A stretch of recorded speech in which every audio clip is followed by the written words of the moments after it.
안녕하세요. 사연에 빠지다의 DJ 민영입니다. 오늘도 두 가지 사연 준비되어 있어요. 끝까지 재미있게 들어주시고요. 구독과 좋아요 버튼도 꾹 눌러주세요. 그럼 오늘의 사연 함께 만나볼게요. 안녕하세요. 저는 어렸을 적에 사람 사는 냄새가 한껏 풍기는 동네에서 살았었어요. 저희 부모님은 제가 어렸을 때부터 장사 일을 하셨습니다. 원래는 아버지가 직장을 다니셨는데 그곳이 망하는 바람에 어느 날 갑자기 실업자 신세가 되셨었고, 그때는 두 달치 월급도 못 받으신 상태였죠. 엄마는 작은 공장에서 일을 다니셨었고요. 그랬던 두 분이 아버지의 갑작스러운 실직 사태에 직면하여 머리를 맞대고 고심을 하시다 결단을 내리셨어요. 그건 바로 장사를 해보시는 것이었어요. 도전을 하시기로 정하셨던 것인데요. 두 분은 그 이전까지 단 한 번도 장사를 해보신 적이 없었으며 비슷한 일을 경험해보신 적도 없었습니다. 오로지 도전 정신으로 나서셨던 거예요. 하지만 장사라는 것은 쉽게 볼 것이 아니었죠. 사람들의 지갑 한번 열게 만드는 게 이렇게나 어려운 일이었을 줄이야. 이게 절대로 가볍게 볼 일이 아니었구나. 아버지가 탄식하셨던 대로 사람들로 하여금 돈을 쓰게 만드는 것은 정말 힘든 일이었습니다. 예상과는 반대로 장사의 양상이 흘러가자 두 분은 금세 우왕좌왕하시게 됐다가 또 금세 좌절하시게 됐었고요. 한숨으로 밤을 지새우는 날도 많아졌습니다. 이미 그럴 때부터 예측되어 있었던 것이 바로 실패였고요. 받아들이기에는 너무나도 쓰라리지만 그렇다고 해서 이게 사실인 것을 부정할 수도 없었던 것이 손도 못 써보고 처참하게 실패를 하고 말았다는 결과입니다. 장사가 망하면 그것으로 끝이 아니더라고요. 돈을 못 벌어들인 것으로 그치는 것이 아니라 그만큼 손해를 봐온 것이 고스란히 전부 빚으로 남게 되었던 것입니다. 남겨진 빚 앞에서 부모님은 크게 절망하셨고 잠시나마 차라리 죽고 싶다는 생각도 하셨었다고 그러더라고요. 하지만 기나긴 인생에서 섣불리 끔찍한 선택을 내릴 수는 없었습니다. 절망에 가득 찼던 두 분의 눈에 들어왔던 존재가 있었으니 바로 저였고요. 두 분의 하나뿐인 자식이었습니다. 귀하고도 귀한 외동딸이었고요. 그래, 우리가 세영이를 생각해서라도 지금 이러면 안 되지. 어떻게든 살아봐야지. 어떻게든 극복해서 우리 딸 앞에서 부끄럽지 않은 부모가 되자. 여보, 나는 그렇게 다짐했어. 나도 마찬가지야. 다 때려치우고 싶기도 했지만 내 자식 새끼 보니까 차마 포기가 안 되더라. 세영 엄마, 우리 앞으로 더 열심히 해보자.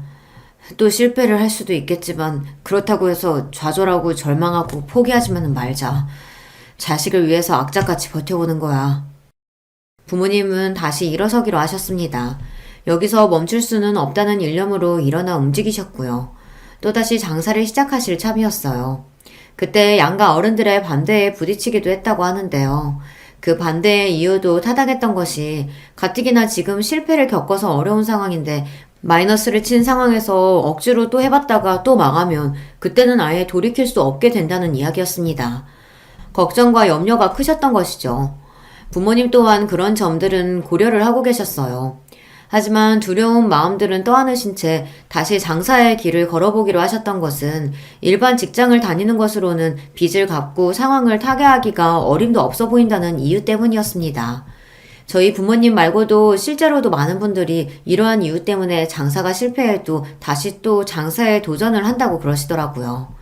일반 직장 생활에서는 그 실패의 빚을 감당하기가 엄두가 안 나는 것이죠. 기간을 오래 잡아야 하는데 차라리 그럴 바에는 다시 장사에 뛰어들어 빠른 성공을 기대해보게 되는 것이 사람의 심리인가 봐요.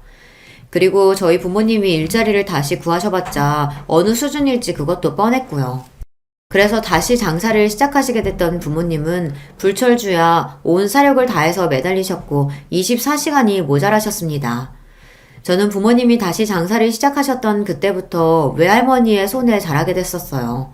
그 당시에 차로 1시간 정도 달리면 도착하는 거리에 있었던 외할머니 댁은 이웃들 간의 정이 넘쳐 보이는 그런 동네에 자리하고 있었습니다. 그래서 저는 외할머니 댁에 놀러 갈 때마다 즐거운 시간을 보내다 왔었고 부모님으로부터 혹시 앞으로 외할머니와 지내게 되어도 괜찮겠냐는 소리를 처음 들었을 때에도 난감함보다는 기쁘고 설렜던 기분이 더 컸었네요. 좋은 기억들만 가득했던 곳이니까요. 외할아버지께서는 돌아가시고 안 계셨고요. 외가에는 외할머니만 계셨습니다. 아휴, 앞으로 지내려면 신경 쓸 거리가 많겠구만. 내가 다 늙어서 이 나이에 손주 데리고 살게 될 줄은 꿈에도 몰랐다. 아이고, 두야. 그동안 길어봤자 사나흘 머물렀던 게 전부였던 외할머니 댁이라 제가 착각을 했었나 봐요. 길게 머무르면 더 좋을 줄 알고 기대를 했었건만 외할머니의 반응은 냉담하고 시큰둥하시다 못해 골치가 아프다는 기색이라 제가 당시 어린 마음에 상처를 좀 받았었네요. 그럴 거라는 예상을 전혀 못했기 때문입니다. 참고로 저를 맡아줄 수 있겠냐는 부탁을 아예 친가에 있는 부모님이 안 꺼내셨던 걸로 알아요. 친가 식구들과 저희 엄마가 썩 그렇게 사이도 좋지 못했었죠. 부모님이 결혼하시고 나서 무려 5년 만에 제가 태어나서 부모님의 기쁨이 말도 못했거든요. 하지만 친할머니께서는 워낙 손자를 보고 싶어 하셨기 때문에 별로 기뻐하시지 않았다고 해요. 다음번에는 꼭 아들 낳아라. 딸 말고 아들. 이제 막 몸풀고 힘들어하고 계셨던 엄마에게 친할머니께서는 기껏 그런 말씀이나 하셨다고 하니까요. 게다가 저는 어쩌면 2살 터울의 동생이 있었을 뻔했거든요. 엄마가 둘째 임신을 하셨었는데 별다른 이유도 없이 그냥 어느 날 유산이 되었어요. 세상에 빛을 보지 못하고 떠나갔던 생명은 만약 태어났다면 제 남동생이 됐었을 것입니다. 그래서 친할머니께서는 무척 아쉬워하셨고 그걸 넘어서 엄마와 저에게 쓴소리를 막 날리셨어요. 엄마가 몸 관리를 똑바로 잘 못해서 뱃속 아기가 떠나간 것이고 남동생이 원래는 먼저 태어났어야 했는데 욕심 많은 제가 순서를 가로채는 바람에 첫째로 태어나서 혼자 살아남은 거라고 그렇게 주장을 하셨거든요. 정말 기가 막힌 논리였죠. 그게 말이나 되나요? 엄마는 위로가 필요하신 입장이었는데 오히려 비난의 화살만 맞게 되시니까 그때 제대로 가슴속에 멍울이 들어버렸던 거예요. 예쁘고 귀한 자식인 저를 친가 식구들이 욕심쟁이라고 부르면서 구박도 하고 그러니 그 점도 무척 마음에 안 들어 하셨고요. 당연히 친가 쪽과 엄마가 사이가 좋을 리가 없었습니다. 아버지는 다행히도 엄마의 편이었어요. 그러니까 엄마도 친가 식구들의 황당한 작태에도 꾹 참고 결혼 생활을 이어가셨던 것이겠죠. 양가 모두 경제적으로 넉넉하지는 못했어요. 항상 돈 걱정들을 하면서 한숨을 쉬고 사는 편이었네요. 외할머니 댁은 정감이 넘치는 오래된 주택이었는데 무척 아담했지만 햇살이 제법 잘 들어왔습니다. 나이 상관없이 그저 같은 또래라고 한다면 서로 이름도 모르면서 동네에 온 아이들은 함께 어울려서 놀 줄 알았고요.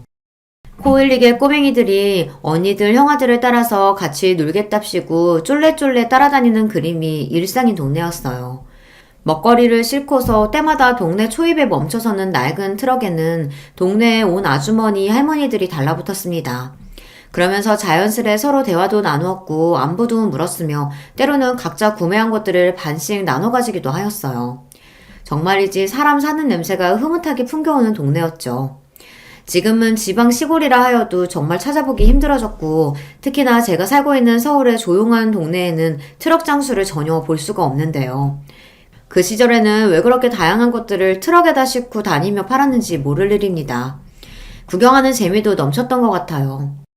영준이네 엄마가 또 이렇게 먹을 거 갖다 줬구먼. 콩나물을 많이 샀다면서 아주 한 움큼을 주고 가버렸네. 콩나물이요? 그럼 또 콩나물 반찬 먹는 거예요? 저는 콩나물 그만 먹고 싶은데. 이것이 어디서 투정을 부리려고 들어? 어디서 땡깡질이야? 너 그 주댕이 얼른 닫지 못해? 외할머니께서는 곧잘 버럭하시며 혼을 내시던 분이었어요. 같이 살게 되기 이전에는 몰랐던 할머니의 호랑이 같은 면모에 저는 깜짝깜짝 놀랄 때가 많았습니다. 조금만 툴툴거려도 외할머니께서는 제가 그러는 꼴을 못 보셨죠. 저는 부모님으로부터 별로 혼이 안 나본 아이였기 때문에 처음에는 외할머니의 꾸중과 잔소리가 얼마나 낯설고 당황스러웠던지 모릅니다. 무섭게 느껴질 때도 많았네요. 제가 외할머니의 일상에 얹어진 짐덩어리, 돌덩이일까봐 그런 생각이 들기 시작해서 한때는 우울하게 지냈었죠. 하지만 제가 눈칫밥을 먹으면서 눈알만 조용히 굴리고 있으면 유독 고기 반찬을 해주시고 밖에 나가서 맛있는 과자 한 봉지 사 먹으라고 하시며 제 손바닥에 동전 하나를 올려 놓아주셨던 분이 바로 외할머니셨습니다. 그런 과정이 반복되면서 저는 자연스레 깨닫게 되었던 것 같아요. 외할머니께서 말씀만 좀 투박하게 하실 뿐이지 잔정이 많으신 분이라는 것을요. 본심으로는 저를 많이 아껴주고 계신 분이라는 걸 알게 된 이후로는 저도 좀 더 할머니와 지내는 것이 편해졌던 기억이 납니다. 하지만 자라나는 아이한테서 부모보다 더 우월될 수 있는 존재가 어디에 있겠나요? 저도 당연히 부모님과 같이 사는 생활이 그리웠고 언제 다시 같이 살 수 있을까 싶었습니다. 그렇게나 오래 제가 부모님과 떨어져 살 거라고는 처음에는 상상하지 못했죠. 중학교에 올라가던 무렵 그때 저는 부모님과 다시 같이 살게 될 줄 알았는데요. 하지만 아니었어요. 부모님은 여전히 바쁘셨고 일상에 허덕이며 지내고 계셨거든요. 심지어 저는 외할머니와 지내면서 고등학교까지 올라갔습니다. 그때쯤 되니까 더 이상 부모님과 같이 사는 것이 간절하지가 않더라고요. 그리고 부모님과 같이 살던 때가 어땠었는지 그 기억도 가물가물한 느낌이었습니다. 그냥 처음부터 쭉 외할머니와 함께 지내온 거라는 착각마저 들 정도였죠. 제가 고등학교를 다니던 그때가 되어서야 부모님은 본격적으로 돈을 벌기 시작하셨답니다. 그러니 얼마나 지난 세월이 인고의 과정이었겠나요. 차마 말을 못 전하셔서 그렇지 무척이나 힘들고 괴롭고 지치는 여정이셨던 것입니다. 그런 것들을 다 지나오시고 드디어 비로소 돈을 착착 벌기 시작하신 부모님이었고 저 또한 마음이 놓이면서 뭉클해지더라고요. 외할머니 또한 흐뭇해하시고 안심하시는 눈치였습니다. 부모님을 포함해서 다들 저에게 대학은 꼭 가라고 그러셨어요. 대학이 별로 중요하지 않다고 말을 해주는 어른은 단 한 명도 없었죠. 저는 이른 취업을 노리고서 전문대를 처음에는 생각하고 있었는데요. 부모님이 무조건 4년제는 가야 한다고 그러셔서 막판에 목표를 바꿨었네요. 덕분에 수험 생활의 막바지를 정말 코피를 쏟을 기세로 열심히 공부를 했었고요. 말도 못하게 힘든 시간이었으나 결과적으로는 그럭저럭 괜찮은 4년제 대학교에 갈 수 있었으니 다행이었습니다. 제가 4년제 대학에 합격했을 때 깜짝 놀랐던 게 양가의 열띤 반응들 때문이었어요. 모두가 좋아했어요. 그제서야 저는 친가 외가 가리지 않고 그때까지 대학을 나온 사람이 한 명도 없었다는 사실을 알아차릴 수 있었던 것 같아요. 소위 가방끈이 짧은 사람들만 즐비에 있었죠. 그러면서 은근하게 다들 학벌 콤플렉스를 가지고 있었던 모양입니다. 제가 꽤 괜찮은 4년제 대학에 입학했을 때 질투를 하지 않고 모두 기뻐해 주었다는 게 지금 와서 괜히 웃음이 지어지네요. 학비가 저렴한 축에 속하는 대학교였으나 액수를 확인했던 저의 눈이 찢어질 듯 불을 떠졌습니다. 아니, 뭔 놈의 학비가 이렇게나 비싸? 원래 대학교라는 건 다 이런 건가? 정말 이 돈 내고 학교를 다녀야 한다는 거야? 그것도 매 학기마다 돈을 내면서? 말도 안 돼.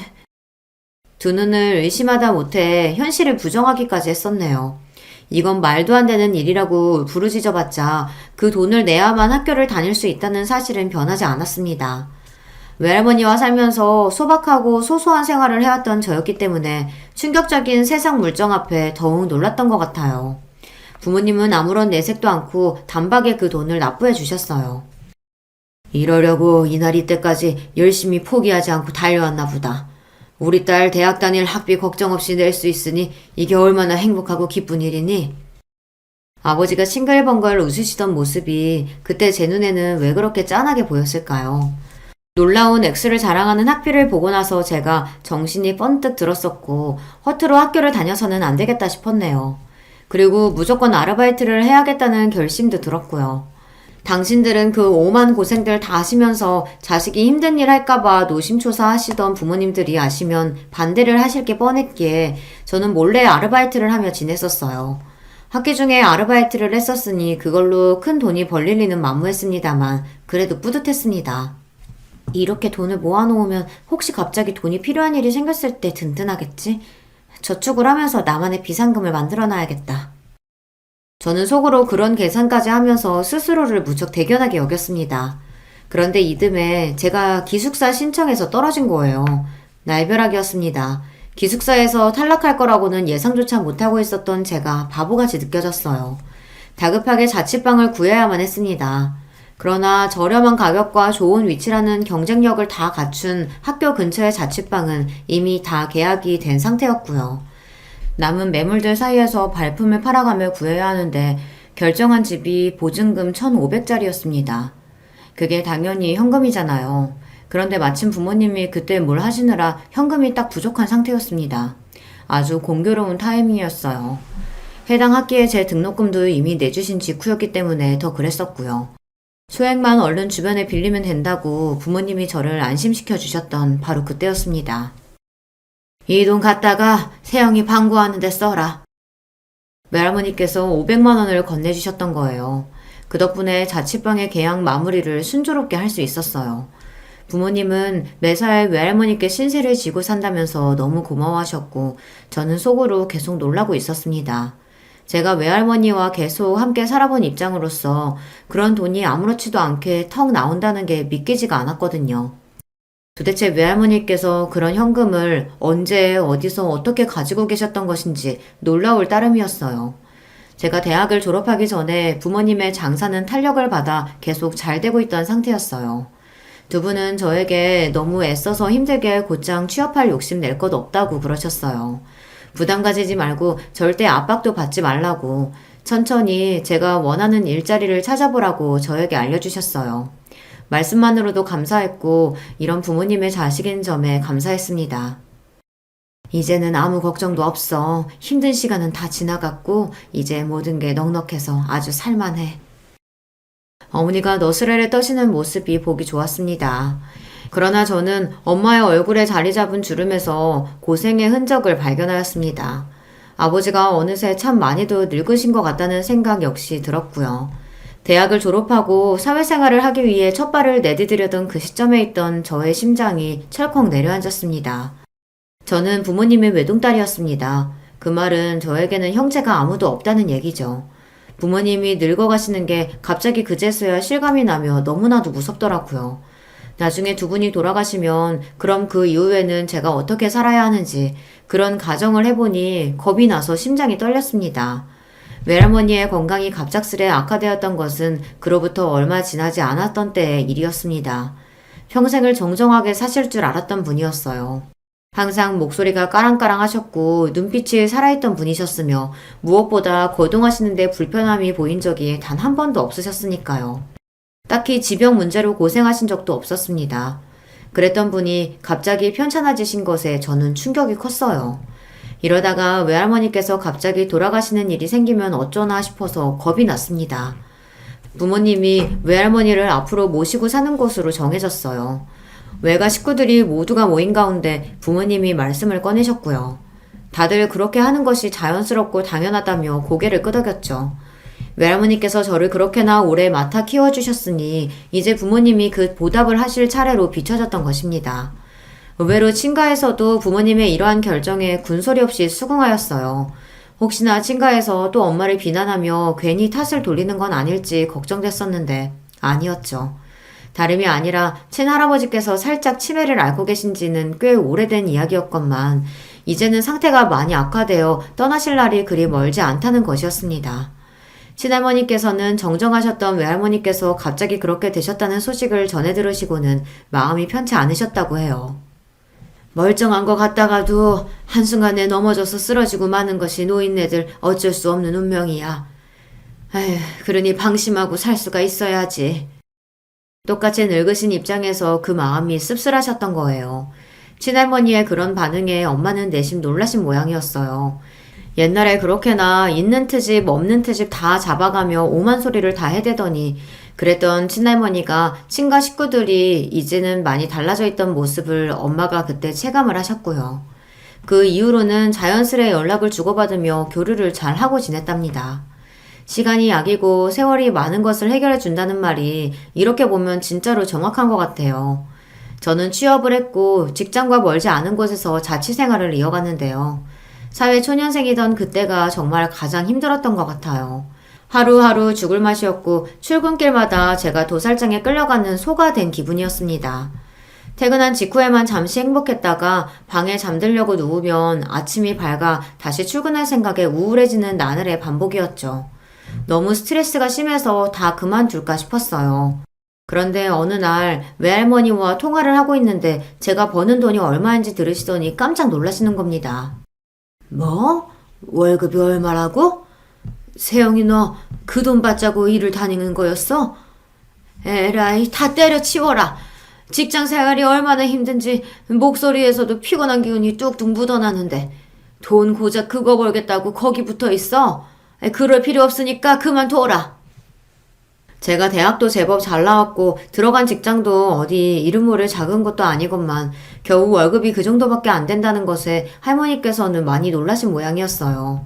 부모님도 제 용돈만 아시고서 액수를 그렇게 생각하시고 계셨다가 세금을 제하고 제가 실제로 받는 월급을 들으시고는 기가 막혀 하셨습니다. 힘들면 언제든지 그만두라고 하셨어요.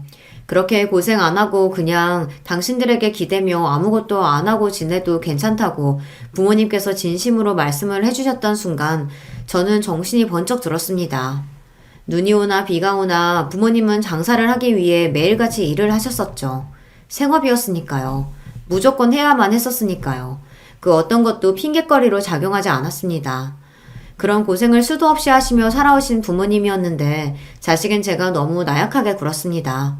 저만 없었어도 부모님이 그렇게까지 무리를 하며 살지는 않으셨을 것 같더라고요.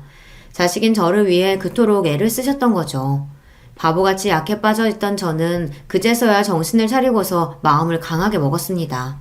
사실 일이 힘들면 어떻게든 버텨보지만 인간관계가 힘들면 버티는 것이 한계가 있는 거잖아요.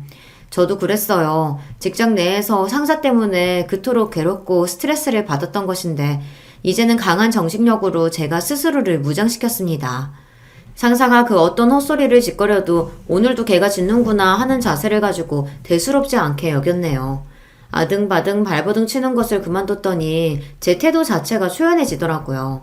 그러다 보니 저를 다들 어리고 만만한 여사원으로 여겼었다가 슬슬 저를 향해서 말을 함부로 못하기 시작하더라고요.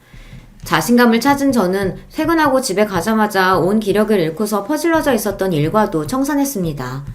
퇴근하고 나서 1시간씩 자격증 공부를 했어요. 주말에는 일부러 약속을 하나씩 잡고서 사람을 만나며 인맥 관리에도 신경을 썼고요. 세상 돌아가는 것도 구경하고 공부하였습니다. 그런 과정들이 모여서 저는 이직을 하게 됐는데요. 당연히 전에 다니던 곳보다 수준이 더 좋은 곳이었고 급여 수준은 훨씬 더 상향이 됐습니다. 제가 이직을 하고 나서야 그걸 부모님께 알려드렸는데요. 기뻐하시는 것보다도 제가 혼자서 여태 준비를 다 했다가 그런 성과를 냈다는 것 자체에 많이 놀라시더라고요. 외할머니께서는 엄청 좋아하셨습니다. 건강이 허락하지 못해서 덩실덩실 일어나 춤을 추지 못한 게 아쉽다고 말씀하셨고요. 저는 가슴 한구석이 시큰해졌어요. 외할머니께서 더 많이 나이를 잡수시기 전에 이왕이면 제가 결혼을 하는 모습까지 빨리 보여드리면 좋겠다는 생각이 들었습니다. 그런 생각을 했던 덕분일까요? 저는 이직을 하고 나서 반년째 인연을 만났어요. 좋은 직장을 다니고 있었기에 고학력자인 남자를 소개받을 수 있었던 것 같아요. 바로 제 남편 이야기랍니다. 남편은 대학원까지 나온 사람이에요. 남편이 말하기를 대학원을 나온 것 때문에 주변에서 집에 돈 많냐 하는 시선을 많이 받아봤다고 하더라고요. 사실 나는 어렸을 적에는 그런 눈초리를 받아봤었거든. 집에 돈이 많냐는 궁금증이 담긴 시선들 말이야. 그게 사실이기도 하고, 근데 사실이 아니기도 하고. 그래서 나는 그럴 때마다 아무 대답도 안 하고 그냥 가만히 있어 왔지. 남편과 연애를 이어가던 저는 어느덧 결혼이라는 관문을 앞두게 되었었고 시댁의 이모저모는 그때 본격적으로 들어서 알게 됐었죠. 저는 처음에 남편이 도대체 무슨 소리를 하는 건가 싶었는데 다 듣고 나니까 이해가 되더라고요. 시댁 집안의 돈 자체는 많은 편이었으나 시아버지께서 지독한 구두쇠라는 것이었습니다. 원래도 구두쇠 기질이 강하셨는데 옛날에 사기를 당하신 이후로 더 그렇게 되셨다고 해요. 그 사기에서 큰돈을 잃으셨던 건 아니었고 따지고 보면 소액이었다고 하는데 아무튼 그 일이 계기가 되어 돈에 관해서는 더욱 경계심을 가지게 되셨던 것이에요. 돌아가신 시어머니께서도 역시나 생전에 똑같이 구두쇠셨다고 합니다. 남편이 고등학생 때 병으로 쓰러지셨고 이미 늦었던 터라 회복까지 못하시고 몇 달을 자리에서 누워 고생하시다 세상을 뜨셨다고 합니다. 그런데 우리 어머니가 나한테 남기셨던 유언이 뭐였는지 알아? 글쎄, 예상되는 게 없는데. 뭐라고 하셨어? 몸 건강히 항시 관리하면서 신경 쓰고서 살고, 그리고 공부 열심히 하라고 하셨어. 꼭 공부 죽도록 열심히 해서 좋은 대학에 장학금 받고 들어가라고 하셨지. 돈 안 쓰고서 좋은 대학에 내가 들어간다면 하늘에서 그거 지켜보고 기뻐하실 거라고 하셨어.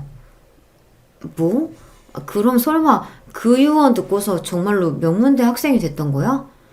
그렇다고 할 수 있지. 어머니가 돌아가시면서 그런 말씀을 남기셨는데 내가 그럼 어떡하겠어. 나는 당시 고3이었단 말이야. 내가 할 일은 죽도록 공부하는 것 뿐이었지. 이미 돌아가신 분께는 실례되는 말이지만 좀 독특하신 분이었던 것 같아. 보통 유언을 그렇게 남기시나? 아니, 나는 우리 어머니가 절대 평범하신 분이었다고 생각 안 해. 아버지하고 둘이서 천생연분이었어. 전생에도 아마 인연이 있으셨을 거야. 그렇지 않고서야 어떻게 똑같이 자린고비일 수가 있겠어. 남편이 고개를 절레절레 흔들었을 때 저는 이걸 웃어야 할지 말아야 할지 헷갈렸습니다. 외동인 저와는 달리 남편은 누나도 있고 형도 있는 입장이었습니다. 남편 혼자만 나이 터울이 큰 편이었고요. 그런데다가 남편의 누나인 제 시누이는 결혼까지 일찍 한 편이었어요. 그래서 남편은 조카가 일찍 생겼죠. 제 남편은 명문대를 나와 대학원까지 나왔건만 시누이는 아예 대학을 안 나왔습니다. 일찍 사회생활을 하던 도중 시애부를 만났던 모양이에요. 그리고 시애부와 결혼하겠다고 하였을 때 시부모님께서는 무조건 반대를 하셨다고 합니다. 그때는 시어머니께서 아직 돌아가시기 전이었는데요. 시부모님 두 분 다 재고의 여지조차 없다고 하시며 딱 잘라서 시애부를 반대하셨다고 해요. 시애부는 시누이보다 3살 연상이고 대학을 안 나왔고 고등학교는 공고를 나왔으며 뚜렷한 직장이 없었습니다. 얼굴은 잘생긴 편인데 인상이 좀 뭐라고 해야 하나 약간 능글대면서 뺀질거리는 그런 느낌이 있고요. 키는 좀 작다고 할 수 있네요. 시부모님의 완강한 반대에 직면한 시누이는 엄청난 수단을 썼는데 그게 바로 혼전 임신이었습니다. 출산율이 낮은 요즘에야 결혼 전 임신도 아무렇지 않게 받아들여지는 것이죠. 당시 그때에는 아주 나쁘끄러운 일이라며 시부모님께서 무척 분노하셨다고 합니다. 알아서 애 낳고 살든지 말든지 하라며 아예 애 낳고 살든지 말든지 하라며 아예 시누이를 내치셨다고 하네요. 그러나 자식 이기는 부모가 없다는 말처럼 시누이가 임신까지 했는데 끝까지 외면은 어려우셨나 봐요. 결국에는 받아주셨고 살림 미천에 보태 쓰라며 2천만 원을 내어주셨다고 합니다. 고작 2천이 뭐야 2천이. 손주도 태어나는데 정말 째째하게 그러고 싶으실까? 감지덕지하며 감사하게 넙죽 엎지려도 모자를 파네. 시애부는 그런 불만을 한동안 궁시렁거렸다는 후문이에요. 알고 보니까 시누이를 통해서 우리 집에 돈 좀 있다는 소리를 들었던 시애부가 굉장히 기대해온 게 많았던 모양이었습니다. 그랬다가 제대로 실망하게 되었던 거죠. 그 모습을 보면서 남편은 시애부라는 사람과 본인이 너무 성향이 안 맞겠다는 생각을 진작에 하게 됐었고요. 시애부는 능력도 없으면서 책임감까지 없는 사람이었고 그때는 아직 20대 나이였으니 얼마나 마음 또한 콩밭에 가기 쉬웠을까요. 그래서 자꾸 밖으로만 돌며 놀러다녔고 그 때문에 시누이가 마음고생을 엄청나게 했다고 합니다. 여자 문제로도 시애부는 몇 번 말썽을 피웠던 모양이에요. 시누이와 시애부가 결국은 대판 크게 싸웠는데 그걸 아신 시부모님께서는 이혼하라고 조언을 주셨다고 합니다. 시누이를 향해 더 끌 것 없이 이쯤에서 그냥 이혼하는 게 최선이며 나중에 조건 좋은 남자를 소개시켜주겠다는 조언까지도 시부모님께서 남기셨다고 해요. 하지만 시누이는 이혼을 하지 않았죠. 이혼 낌새를 알아차렸던 시애부가 쇼를 펼치면서 이래저래 반성한 척을 했던 듯 싶더라고요. 시누이는 고작 그런 것에 홀랑 넘어갔고요. 그 뒤에는 또 임신을 하는 바람에 이혼이 더욱 어려워졌습니다. 시누이 부부가 애만 셋입니다. 시어머니께서 돌아가시기 직전까지 시누이를 향해 정신 못 차리고 산다며 그렇게나 잔소리를 하셨다고 하는데 왜 그러셨는지 이야기만 들어도 이해가 가네요. 시숙은 무난한 4년제 대학을 나온 인물인데 굳이 대학 수준을 따져보자면 제가 나온 대학이 한 단계 정도 높다고 볼 수 있습니다. 그리고 시숙의 부인이 되는 제 손윗동서가 시애부의 아는 사람의 여동생이라고 하네요. 그렇게 연결이 되어 있었던 거예요. 그런 배경이 있어서 그런지 묘하게 네 사람이 한 통속으로 얽혀서 잘 어울려왔다는 것이 남편의 설명입니다. 동서도 고졸이었고 콜센터 상담원으로 쭉 일을 해오고 있었어요. 일터는 몇 번 바뀌었다는 것 같았지만 하는 일은 언제나 콜센터의 상담원이었더라고요. 시누이, 시애부 그리고 동서까지 세 사람은 객관적인 요소만 봐도 엇비슷하다고 할 수 있었는데요. 시숙은 좀 달랐거든요. 대학 나와서 취업도 아주 평범한 회사로 들어갔었고 한 번 이직을 했는데 마찬가지로 무난한 회사에 연봉 수준도 보통이었다는 것 같았고요. 하지만 동서 때문인지 시숙 역시 함께 잘 어울려 지내온 걸로 보였다고 해요. 남편이 느끼기에는 그랬다네요. 동서가 기본적으로 말을 아주 잘했고요. 아부는 더 잘 떨었고 노련했어요. 저희는 집안에 어머님이 안 계시니까 형님이 대장이죠. 저는 형님을 제가 잘 모셔야 한다고 생각해요. 시누이한테 사탕 발림을 정말 잘해왔다고 하더라고요. 시누이는 귀가 팔랑귀였기 때문에 그런 것에 잘 넘어갔습니다. 하지만 결국 원하는 방향대로 이뤄내는 건 동서였다고 하니까요. 동서가 한 수 위였다고 보이네요. 남편은 자기 누나 부부와 형 부부와 원체 안 친했습니다. 딱히 만날 일도 없었고 성격도 워낙 달랐고요. 그리고 남편이 혼자서 독보적으로 대학원까지 나오고 직장까지 폼나는 곳이었으니까요. 알게 모르게 시샘을 받아왔어요. 그런데다가 저 같은 멀쩡한 대학 나와서 직장 좋은 곳 다니고 친정이 장사를 오래 해놔서 집에 돈도 좀 있는 것 같고 이런 여자가 남편하고 결혼을 하였으니 그 네 사람과는 더욱더 거리감이 느껴지게 되었습니다. 하지만 남편은 이 부분을 전혀 아쉬워하지 않았어요. 그건 저 역시 마찬가지였고요. 이야기를 들어온 게 있어서 그렇기도 했지만 제가 직접 만나봤을 때 시누이 쪽도 시숙 쪽도 왠지 잘 안 맞을 것 같다는 느낌이 있더라고요. 입만 열었다 하면 불평불만이 가득하고 돈 이야기나 잔뜩 해대고 저한테 서스럼없이 집에 돈이 얼마 있냐느니 연봉을 얼마 받냐느니 이런 질문을 막 해댔거든요. 저희 부부가 대출을 껴서 작은 집을 장만하여 신혼생활을 시작했었는데요. 어떤 조건으로 대출을 받아서 매달 얼마나 지출하고 있는지를 대놓고 막 물어보더라고요. 근데 저는 그런 거 선뜻 공유하고 다 까놓고 사는 게 별로였거든요. 저는 시누이네 시숙네가 경제적으로 뭘 어쩌고 사는지 속속들이 궁금해하지도 않았고요. 그런데 자꾸만 저한테 돈 이야기를 노골적으로 해대면서 말을 함부로 하니까 저는 불편해졌습니다. 당신한테 이런 말 하기 싫어서 그동안 참고 지냈었는데 나 형님네도 그렇고 아주버님네도 그렇고 좀 불편해. 다들 나랑 안 맞는 것 같아. 그렇게 생각하고 있었구나. 안 그래도 옆에서 지켜보면서 왠지 그럴 것 같았는데 그동안 당신한테 안 물어본 내가 잘못이야. 당신도 알잖아. 내가 남매 중에서 혼자 동떨어져 있고 뭔가 어색하고 가끔은 누나도 형도 좀 어렵게 느껴질 때도 있어. 워낙 내가 그렇다 보니까 당신이라도 혹시 잘 지내지 않을까 싶어서 괜히 내 멋대로 판단을 했었나 봐. 당신을 배려하지 못했네. 아니야. 당신한테서 사과 듣자고 이러는 거 아니야. 잘해보려고 혼자 애쓰면서 괜한 짓 했던 내가 잘못이지. 아무튼 그러면 우리 둘 다 똑같은 의견인 거지? 저는 어느 날 작정하고서 남편과 이런 대화를 나누었고요. 결론은 앞으로 괜히 그 네 사람과 잘 지내보려고 노력할 필요도 없고 비위를 맞추려고 애를 쓸 필요도 없다는 것이었습니다. 자기들끼리만 쿵짝이 잘 맞았기 때문에 남편은 진작부터 뻘쭘하게 떨어져 나와 있던 파편 같은 존재였어요. 그리고 제가 새로 등장했지만 달라질 건 없었죠. 저도 남편과 결이 비슷한 사람이지 그 네 사람과 맞는 스타일은 전혀 아니었으니까요.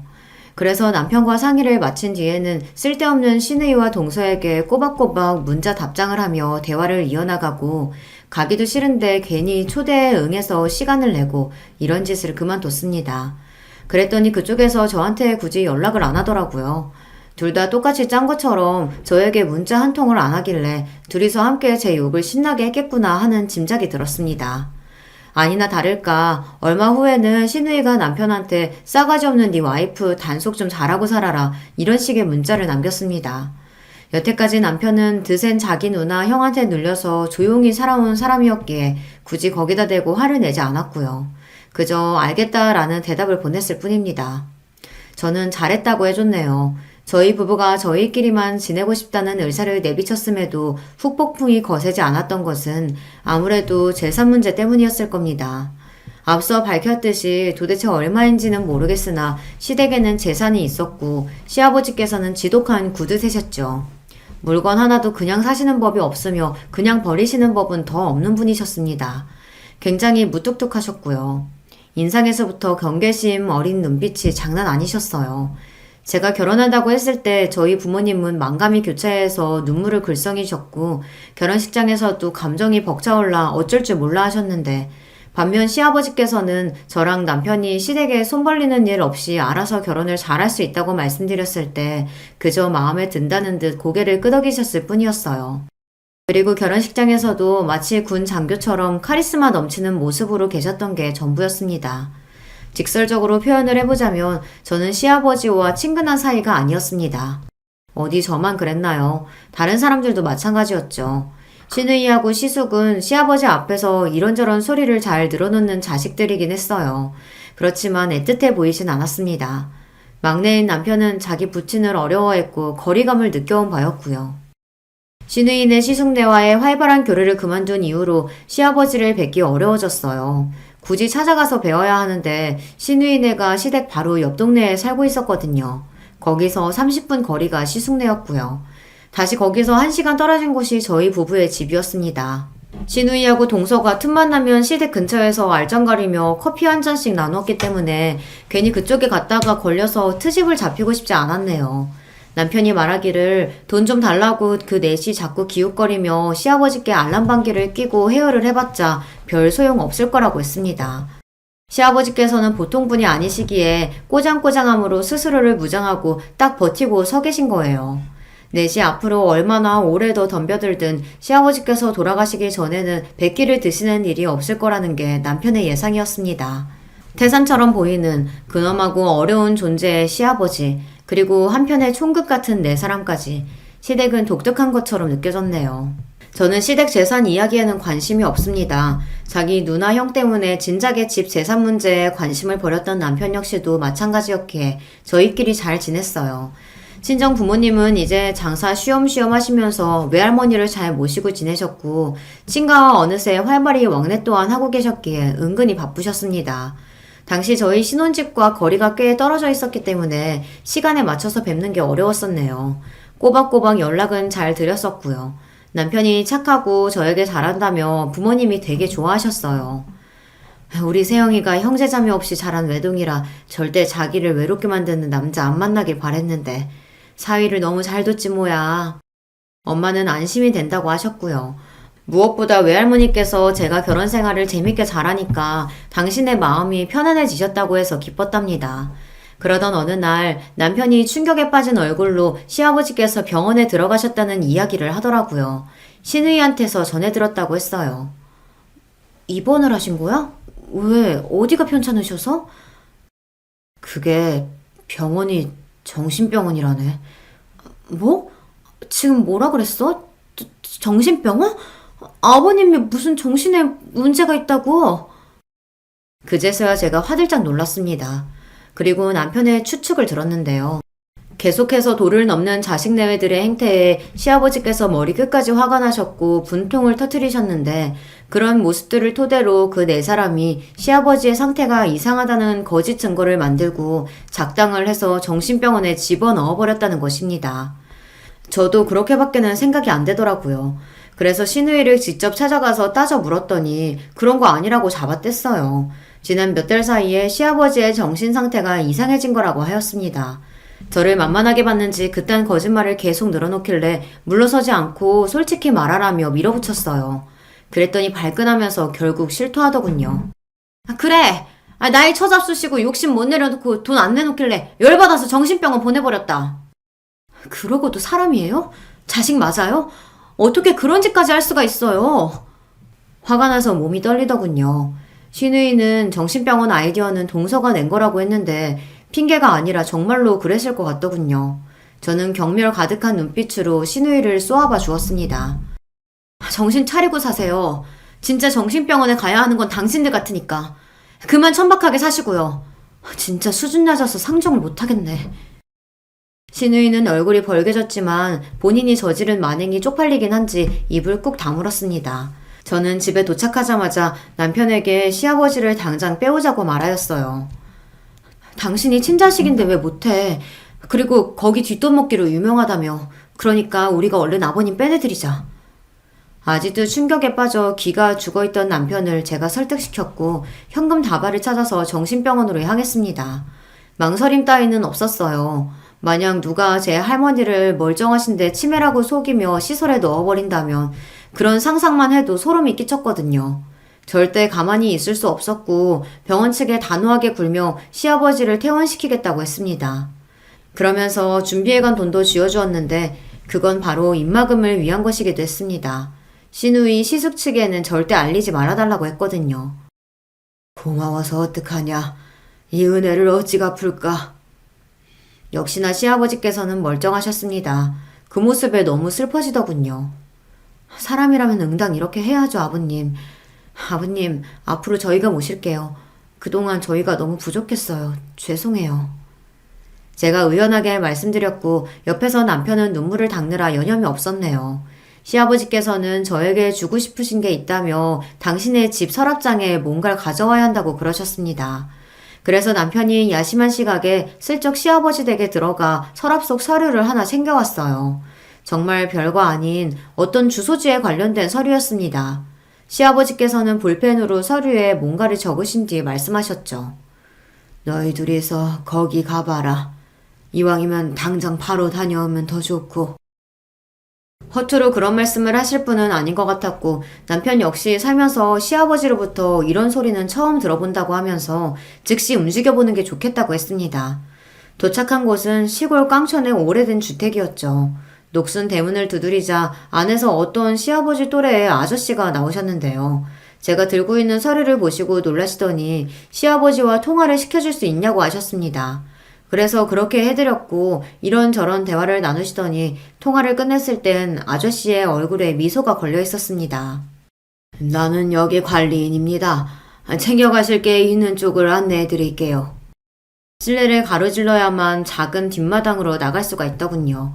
뒷마당에 자리한 작은 창고를 아저씨가 자물쇠로 문을 열자 그 안에 잡동사니가 쌓여 있었습니다.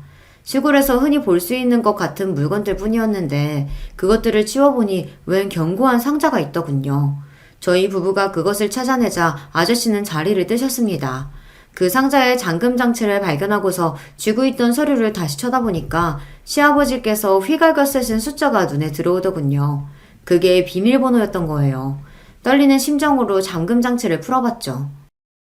세상에, 이게 다 뭐야? 설마 금이야? 현금도 다발로 꽤 있는 것 같아. 아버지가 설마 재산을 이런 식으로 보관하고 계셨을 줄이야. 그게 금고였던 거예요. 경계심 강한 시아버지께서는 이렇게 재산을 두셨던 것인데요. 그냥 어림잡아 얼른 계산을 해봐도 10억은 훌쩍 넘겠구나 싶었습니다. 꿈인지 생신지 분간이 안 됐네요. 너무 떨려서 남편하고 교대로 간신히 운전을 하면서 돌아왔습니다. 시아버지께서는 아주 평온한 얼굴로 저희 부부에게 잘 들고 왔다고 하시면서 이제 그걸 가지라고 하셨습니다. 입이 쩍 벌어지면서 그제야 이게 현실인 게 실감이 되더군요. 감히 거절할 엄두도 안 났어요. 남편은 제 덕분이라고 하면서 그 돈을 일단 제 몫의 재산으로 두어야 한다고 했습니다. 일련의 상황을 알게 된 친정집에서는 난리가 났고요. 뭐 그런 폐륜 자식들이 있냐며 시누이네와 시숙네를 엄청 욕하셨습니다. 너희는 둘 다 일하느라 바쁘기도 하잖아. 그러니까 사돈께서 당분간만이라도 여기로 와서 지내셨으면 좋겠구나. 엄마는 그런 제안을 주시기도 했어요. 시아버지께서 저희 부모님 댁에 계시는 동안 외할머니께서는 친할머니 댁으로 가서 지내시면 된다고 그러더라고요. 아니, 언제 그렇게 양가의 사이가 돈독해졌다는 것인지 얼떨떨했는데 더 놀라운 건 시아버지께서 그 제안을 받아들이셨다는 것이고 그로 인해 엄청난 변화가 일어났다는 점입니다. 저희 부모님이 장사를 오래 하셨잖아요. 넉살이 좋으셨거든요. 시아버지를 편하게 만드셨던 것이죠.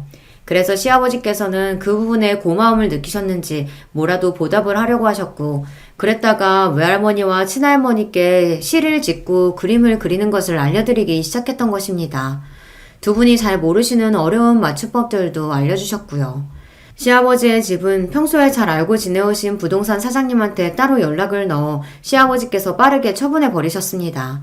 집이 팔리고 누가 이사를 들어오자 그 네 사람이 그제야 상황을 눈치챘습니다. 당장에 저희 부부에게 연락을 해선 시아버지로부터 돈 받았냐고 따져 묻더라고요. 아니요, 아버님은 막대한 재산 같은 거 없으셨어요. 자존심 때문에 그동안 말씀 못 하셨다고 하더라고요. 제가 준비해놓은 대답을 듣고서 네 사람은 모두 허탈해하였어요.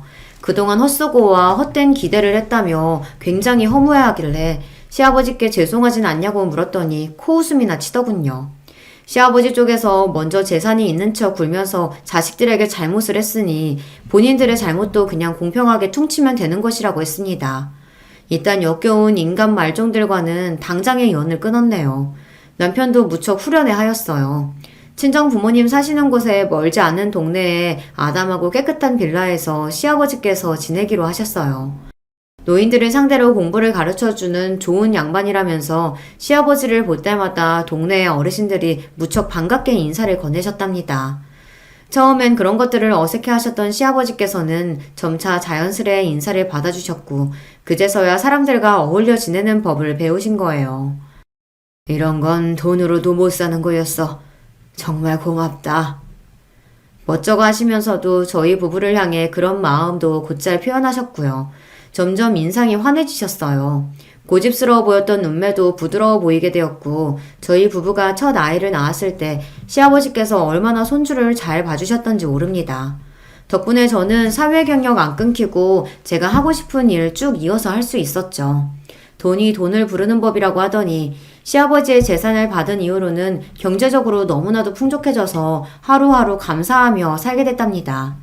그렇게나 속물적으로 굴었던 그 네 사람은 결국 돈 욕심을 부리며 이상한 투자에 뛰어들었다가 전부 망한 모양이었지만요. 자업자득이라 별로 놀랍지는 않았네요. 안녕하세요, 여러분. 저는 서울 사는 50대 여자입니다. 이제 곧 가을이 온다고 하는데 다들 잘 지내고 있으세요? 저는 가을을 맞이해 사랑하는 두 딸과 여행을 준비하고 있습니다. 그러다 시간이 남아 이렇게 사연을 제보하게 되었어요. 사람의 인생이라는 것이 참 어떤 일이 일어날지 아무도 모르잖아요. 저 또한 사연 많은 인생을 보냈습니다. 오늘은 그런 제 인생에서 잊지 못할 사연을 제보하려고 해요. 그럼 바로 시작하겠습니다. 저는 서울에서 태어나고 자란 서울 토박이입니다. 그리고 친정아빠가 집안 대대로 사업하는 집안이라 아주 부유하게 자랐어요. 제가 스스로 여유롭게 자랐다고 할 정도로 부잣집이었습니다. 아예 부자로 동네에서 유명할 정도였어요. 세대 특성상 우리 세대인 기성세대에는 참 힘든 사람이 많았거든요. 그런데 거기에 저는 전혀 해당 사항이 없습니다.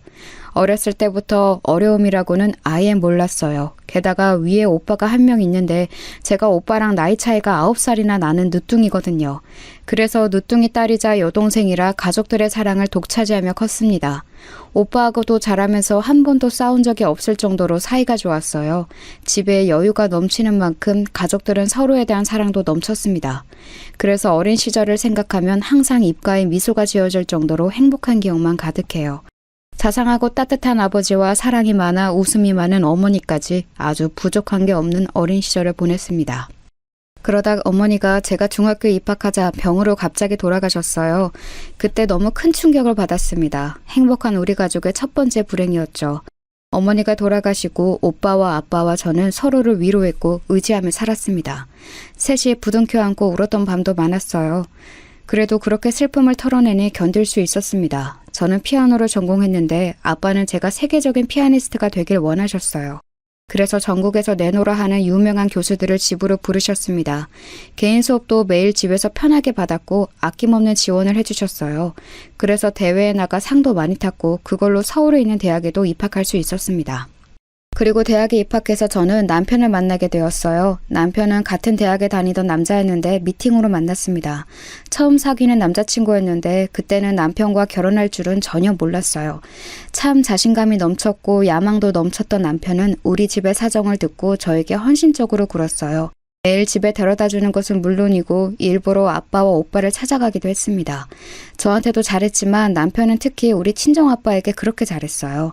아빠는 그런 남편을 결혼 전부터 마음에 들어 하셨죠. 다소 무뚝뚝하고 말수가 적은 오빠와 달리 남편은 말이 많았거든요. 남편과 제가 본격적으로 결혼 얘기가 나올 때쯤 오빠는 아빠의 사업을 물려받는 준비를 하고 있었습니다. 오빠는 그때 이미 결혼한 상태였어요. 새언니가 제가 인생을 살면서 본 사람 중에 제일 선한 사람입니다. 천사 같은 새언니는 친정이 매우 가난했어요. 그런데도 항상 웃으며 밝게 지내는 모습이 보기 좋았습니다. 저한테도 얼마나 언니처럼 때로는 엄마처럼 잘해주었는지 몰라요. 엄마가 중학생 때 돌아가시고 엄마 자리를 많이 그리워했는데 새언니가 그걸 채워주었어요. 사실 남편의 집, 그러니까 시댁은 형편이 매우 안 좋았습니다. 남편은 연애할 때부터 돈에 많은 관심이 있었어요. 항상 비싼 것은 경계하고 절약하는 정신이 매우 강했습니다. 그 모습을 보고 저는 생활력이 강하다고 생각했었죠. 결혼 얘기가 나와 남편 집에 방문했을 때 저는 정말 깜짝 놀랐습니다. 왜냐하면 생각보다 매우 집이 작고 낡았었거든요. 게다가 남편은 시아버지가 아주 어릴 때 돌아가셔서 홀어머니 밑에서 자랐습니다. 그래서 시어머니를 평생 우리가 모셔야 했어요. 집에서 지원은 당연히 불가했었고 오히려 빚이 잔뜩 있던 상황이었습니다. 이런 상황에서 결혼이라니 주변에서 그때 저에게 결혼하지 말라고 말렸던 기억이 나요. 사실 친정아빠도 그때 많은 생각이 든다고 하셨습니다. 그래도 우리 미선이가 마음에 드는 사람이라면 아빠는 괜찮다. 내가 사위를 보면 참 야망이 넘치더라고. 젊은이가 눈빛이 아주 총명한 게 뭘 하든 진심으로 할 사람으로 보여. 그래도 자기 식구는 안 굶기고 살 사람 같으니 아빠는 미선이가 좋으면 좋다. 그래도 남편이 주기적으로 아빠와 오빠를 찾아가며 많은 대화를 나누었더니 마침내 결혼 허락이 떨어졌어요. 시댁에서 도움을 전혀 받을 수가 없으니 결혼에 드는 비용은 죄다 우리 아빠의 지갑에서 나오게 되었습니다. 사실 집안 형편 차이가 너무 많이 나니까 결혼식 때 우여곡절이 꽤 많았어요. 실제로 결혼한다고 하니까 어릴 때부터 알고 지낸 지인들이 심하게 걱정했습니다. 우리 친정아빠는 괜찮다고 했는데 친척들은 난리가 났어요. 평범한 가정도 아니고 찢어지게 가난한 집안의 외동아들과 결혼한다고 하니 작은아빠는 저보고 몰래 협박이라도 받았냐고 하셨습니다. 하지만 어렸던 저는 사랑이 모든 것을 이길 수 있다고 생각했어요. 실제로 그때 저는 남편에게 많이 푹 빠져 있었습니다. 남편과 같이 있으면 세상에 무서울 게 없었어요. 무엇보다 야망이 넘치는 남편이 참 좋았습니다. 남편과 살면 무엇이든 해낼 수 있을 것 같았어요. 그렇게 결혼한 저는 그때까지 평온하던 제 인생이 완전히 뒤바뀌게 되었습니다. 우리가 결혼식을 올리고 친정오빠는 본격적으로 사업을 물려받아 기업을 이어가게 되었어요. 아버지는 경영에서 손을 떼시고 뒤에서 중요한 사업만 다루셨습니다. 한편 오빠 부부는 우리 부부에게 정말 많이 잘해주었어요. 천사 같은 새언니는 요리를 전혀 할 줄 모르는 저를 위해 심지어 반찬을 해다 주셨습니다. 제가 친정엄마가 없어서 살림을 배울 곳이 전혀 없었는데 새언니가 엄마 역할을 해주셨어요. 새언니는 요리 솜씨도 아주 좋아서 누가 먹어도 맛있는 요리를 할 수 있었거든요. 오빠 부부는 종종 우리 부부를 초대해 아주 맛있고 근사한 저녁 식사를 대접했습니다. 그러면서 많은 얘기도 나누었는데 배울 점이 참 많았어요. 오빠도 사업을 물려받고 힘든 점이 많았는데 그런 것을 공유하며 많이 가까워졌습니다. 저는 오히려 어릴 때보다 다 크고 결혼하고 오빠랑 더 친해졌을 정도였어요. 한 가지 문제가 있다면 바로 아이 문제였습니다. 사실 우리 가족은 대대로 아이 복이 없는 집안이거든요. 새언니는 본인의 건강 문제로 전혀 아이를 가지지 못해요. 이걸 결혼 전부터 이미 알고 있었고 새언니는 이 문제 때문에 결혼을 하지 않으려고 했었거든요. 그런데 우리 집에서 아이를 낳지 않아도 괜찮다고 해서 결혼하게 되었습니다. 새언니가 아이를 낳을 수가 없으니 현실적으로도 입양도 고려했었어요. 그런데 오빠가 사업을 본격적으로 물려받으며 신경 쓸 일이 많아 생각은 있어도 점점 미루던 상태였습니다. 그 상태에서 제가 임신하게 되었어요. 게다가 저는 쌍둥이를 임신해서 2배의 경사였어요. 문제가 있었다면 입덧이 아주 심했고 몸이 생각보다 더 무거웠다는 점이랍니다. 아가씨, 이거 내가 임신한 사람한테 좋다고 해서 구한 재료로 만든 음식이에요. 그리고 기력이 너무 없어 보여서 갈비찜하고 전복도 구워서 왔어요. 많이 먹고 힘내서 아기 건강하게 출산해요. 알겠죠? 언니, 이게 다 뭐예요? 완전히 임금님 수라상 아니에요? 와, 항상 언니가 저 많이 챙겨주는 건 알고 있는데 이렇게 공주님처럼 대해주니까 몸둘 바를 모르겠어요. 저도 언니한테 갚을 날이 오겠죠?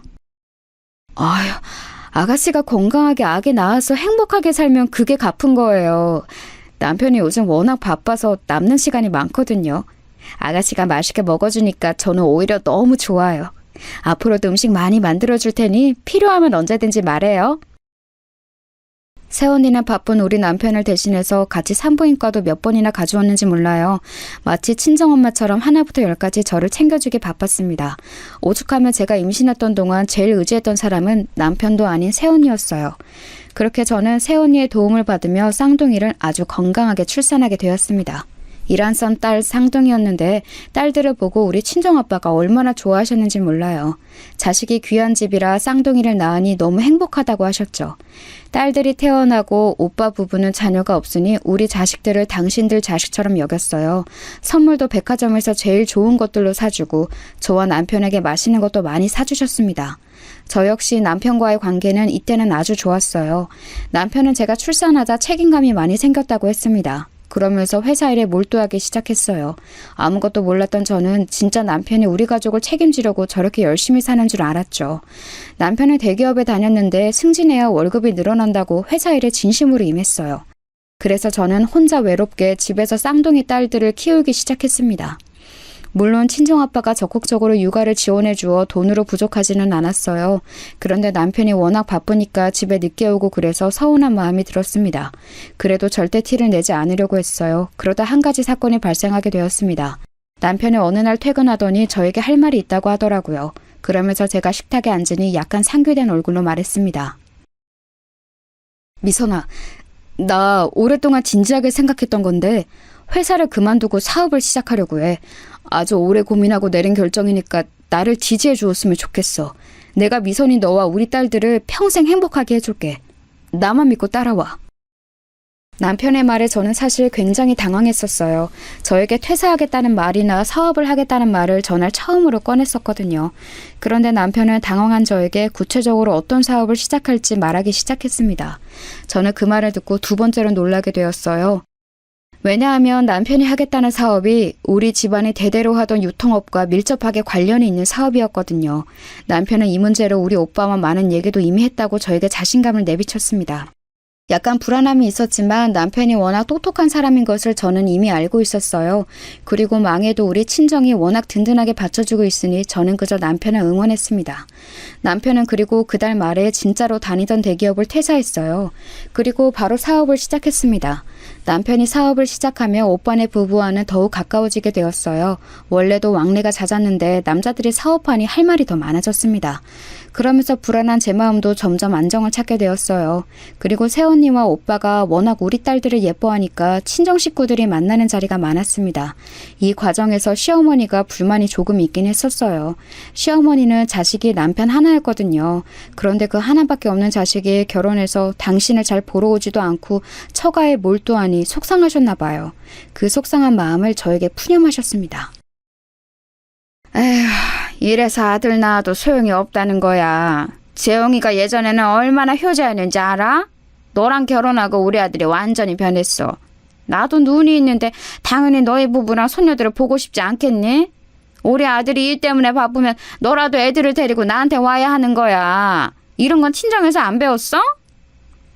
어머니 죄송해요. 제가 그동안 남편이랑 친정 신경 쓰느라 바빠서 어머니한테 소홀했죠. 애들 아빠는 워낙 일이 바빠서 집에 잘 들어오지도 못해요. 아무튼 제가 애들 데리고 주말에 방문할 테니 확 푸세요. 아셨죠? 시어머니는 제가 일주일에 한 번이라도 가지 않으면 전화로 서운함을 표현하셨어요. 본인 아들에게는 연락하지 않으면서 저한테는 하루에도 몇 번씩 전화하셨습니다. 실제로 남편이 사업을 시작하며 매우 일이 바빴거든요. 집에도 잘 들어오지 않아도 저 혼자 아기들을 돌보느라 얼마나 힘들었는지 모릅니다.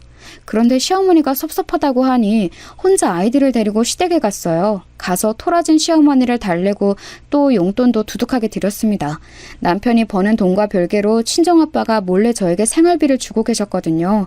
아이들을 키우는데 돈이 많이 드니까 저에게 쓰라고 통장을 주셨어요. 거기엔 꽤 많은 돈이 있었는데 저는 그 돈을 시어머니에게 드렸습니다. 그렇게 용돈을 드려야 시어머니의 불만이 조금 사그라들었거든요. 혼자 아기 둘을 데리고 시댁에 가서 시어머니의 기분을 풀고 용돈을 드리고 집에 오는 일이 일주일에 적어도 하루는 있었어요. 시어머니는 게다가 혼자 사니까 외로움을 많이 타셨습니다. 말이 워낙 많은 분인데 왕래하는 사람이 적어 제가 오면 몇 시간이고 떠드셨어요. 혼자 시어머니를 상대하느라 시댁에 다녀온 날은 진이 빠져서 아무것도 할 수가 없었습니다. 이렇게 제가 혼자 시어머니를 상대하는데 남편은 본인 엄마를 챙기지도 않더라고요. 이것과 관련하여 섭섭하다고 표현해도 일이 바빠 어쩔 수가 없다고 오히려 본인이 너무 힘들다는 소리를 했습니다. 이것 또한 지나가리라 생각하며 저는 남편이 빨리 안정기가 왔으면 좋겠다고 생각했어요. 하지만 오빠 부부를 보면서 자꾸 비교되었습니다. 오빠는 남편보다 사업의 규모가 매우 컸어요. 그런데도 새언니와의 기념일을 한 번도 빠지지 않고 챙겼습니다. 우리 남편은 결혼기념일은 물론이고 심지어 제 생일도 까먹고 지나갔거든요. 당신 너무한 거 아니야? 아무리 그래도 아내 생일을 기억 못하는 남편이 어디 있어? 당신 사업하는 거 다 나랑 우리 가영이랑 나영이 먹어 살리려고 하는 거라며. 그런데 이러면 어떡해? 너 너무 서운해. 어머니도 내가 혼자 다 챙기잖아. 아우 진짜 미선아. 제발 나한테 그만 뭐라고 하면 안 돼? 나 안 그래도 사업 확장한다고 밤낮 없이 일하는 거 모르니? 매년 돌아오는 생일 그거 한번 까먹었다고 나한테 이러면 어떡해? 그리고 내가 장인어른한테 얼마나 잘하는데 나라면 우리 엄마 챙기는 거 당연하다고 생각할 거야. 나도 당신이 우리 아빠한테 결혼 전부터 잘했던 거 아니까 그동안 꾹 참고 어머니 챙겼잖아. 그런데 이건 조금 도가 지나치니까 그런 거지. 내가 결혼기념일은 그냥 넘어갔어도 이렇게 생일까지 지나가니까 속상해서 그래. 그만해, 그만하자. 나 내일 빨리 출근해야 해서 바빠. 그냥 자고 나중에 얘기하자. 알겠지? 남편에게 서운함을 토로해도 들은 척도 하지 않았어요. 점점 서운함이 늘어나고 있었죠. 그런데 그 서러움을 원래는 새언니에게 토로했는데 그때는 그러지는 못했습니다. 왜냐하면 새언니의 표정이 눈에 띄게 어두워지기 시작했거든요. 언니에게 무슨 일이 있냐고 물어도 언니는 그저 씁쓸하게 웃었어요. 오빠에게 물어도 오빠는 그저 한숨을 내쉴 뿐이었습니다. 오빠 부부에게 혹시 무슨 일이 생긴 것 같아 친정아빠에게 도움을 요청했어요. 그런데 친정아빠는 오히려 저보다 오빠 부부에 관해 모르고 있었습니다. 의아함을 유지한 채 혼자 시어머니를 열심히 챙기고 사니 어느덧 우리 딸들의 나이가 5살이 되었습니다. 그동안 남편은 사업이 생각보다 많이 커졌어요. 남편과의 사이가 신혼 때처럼 좋지는 않았어도 저도 남편을 이해하려고 노력하니 괜찮아진 상태였습니다. 그러다 아이들을 키우느라 오빠 부부와 자연스럽게 멀어져서 오랜만에 오빠네 집에 간 날 저는 아주 깜짝 놀랐어요. 원래는 저를 새언니가 자주 챙겨주어 일주일에도 몇 번이나 오빠 집에 갔었거든요. 그런데 아이들이 크면서 저도 시어머니를 혼자 아이들을 데리고 방문하고 또 아이들도 여기저기 다니다 보니 바빠서 잘 가지 못했어요. 그래서 몇 달 만에 새언니와 오빠를 보러 혼자 아이들을 챙겨갔는데 오빠가 살이 10kg도 더 빠져 있었습니다. 너무 놀라서 무슨 건강에 문제가 생긴 줄 알았어요. 실제로 얼굴이 많이 상해 있었고 새언니도 근심이 많아 보였습니다. 제가 조심스럽게 혹시 무슨 문제가 있냐고 했더니 둘은 괜찮다고 말을 아꼈어요. 그날 집에 오며 얼마나 많은 생각을 했는진 모릅니다. 혹시라도 건강에 이상이 있을까봐 친정아빠에게 다음날 연락하려고 했어요. 그런데 거짓말처럼 바로 다음날 아침에 제가 연락하기 전에 아빠에게 먼저 연락이 왔습니다. 미선아, 김서방 어디 있니? 이게 무슨 일이냐? 아니 지금 너는 어디야? 김서방은? 세상에, 아이고 어떡하니 어떡해. 응? 아빠, 내가 안 그래도 연락하려고 했었어요. 아침부터 웬일이야? 우리 통했나 보다. 김서방은 어제 회사 일이 매우 바쁘다고 안 들어왔어요. 회사 옆에 일 바쁠 때 자는 집 하나 구했거든요. 아마 근데 지금은 출근했을 텐데요? 왜요? 무슨 일 있어요? 미선아, 나도 회사에서 연락이 급하게 와서 지금 알게 됐어. 잘 들어라. 우리 집안 사업이 제대로 망했어. 이걸 어떡하니? 일단 급한 대로 김서방에게 도와달라고 해야 할 것 같아. 그런데 내 전화를 안 받아서 지금 회사로 가고 있다. 너라도 연락할래? 뭐라고요? 아빠 그게 갑자기 무슨 말이에요? 우리 친정 사업이 망했다고요? 아니 말이 안 되잖아요. 이게 하루아침에 그럴 수가 있는 거예요? 아니면 다 알고 있었는데 저만 모르고 있던 사실이에요? 일단 저도 남편에게 연락해 볼게요. 아빠의 전화에 저는 너무 놀랐습니다. 피가 식는 기분이라는 게 이런 기분이구나 알게 되었어요. 손이 너무 떨려서 남편에게 전화를 거는 것도 힘들었습니다. 겨우 정신을 붙들고 남편에게 전화했는데 통화 중이더라고요. 오빠와 새언니에게 연락해도 연결이 되지 않았습니다. 너무 놀라서 혼자 찬물을 마시며 겨우 진정하려고 했어요. 그런데 여전히 몸이 사시나무처럼 떨려서 진정할 수가 없었습니다. 당장 남편에게 가고 싶었는데 아이들이 유치원에서 오면 봐줄 사람이 없었어요. 혹시나 해서 시어머니에게 연락했는데 어머니는 오히려 그게 무슨 소리냐고 묻더라고요. 당신 아들에게 무슨 일이 생겼냐고 흥분하길래 달래느라 고생했어요. 그 상태로 저는 가족들의 연락을 겨우 기다리고 있었습니다. 어렸을 때부터 우리 집에 서류를 처리하던 김비서님이 있었어요. 그 김비서님은 아빠가 자리에서 물러나며 은퇴하셨는데 그분에게 연락이 왔습니다. 오랜만에 김비서님의 목소리를 들으니 눈물이 나오더라고요. 겨우 진정하고 들어봤더니 친정 사업이 망했고 돌이킬 수 없다고 말씀하셨습니다.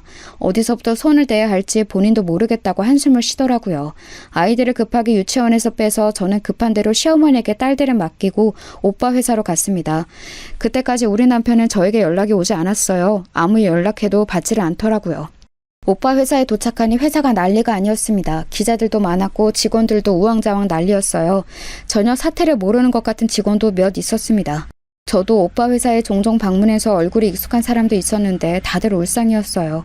그런데 이상한 점이 있었어요. 아무리 오빠를 찾아도 오빠의 모습이 보이지 않았습니다. 회사 내부는 말 그대로 엉망진창이었어요. 여기에는 오빠가 없는 것 같아 오빠가 사는 아파트로 갔는데 이상할 정도로 조용했습니다. 오빠는 물론이고 세원이도 집에 없었어요. 어디 나갔나 생각하며 아빠에게 연락했더니 아빠도 오빠의 집으로 왔어요. 그렇게 오빠 부부를 기다리는데 다음 날이 되어도 오빠 부부는 나타나지 않았습니다.